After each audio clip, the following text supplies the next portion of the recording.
Now some problems, and it's important to talk about these problems also because a lot of people from India look at examples of good democratic practices towards the functioning democracies here in the West, and we do not really know their weak points, you know.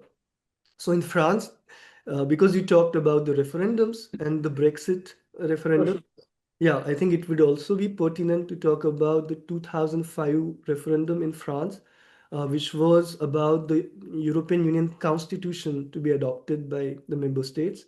And French citizens, along with the Dutch citizens, voted a no.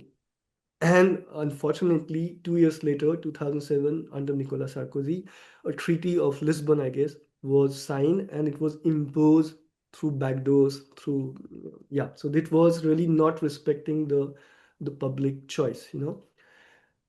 Again, 80% of laws which are passed in the French Assembly have EU directives as inspiration. So which means they have no sovereignty. It's just implementing what is being decided there, you know. And we will visit also the problems with EU. There have been serious accusations of state violence towards the French government, how they handled protests, especially the Gilets jaunes, the yellow vest that we know. They're criticized by both Amnesty International and EU human rights entities.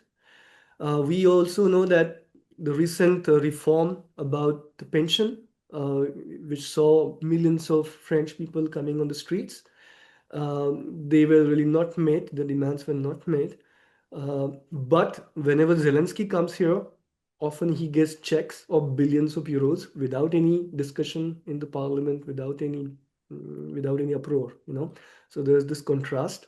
And the French government is also quite severe against investigative journalists whenever the interests of the state are under question. So this was about France.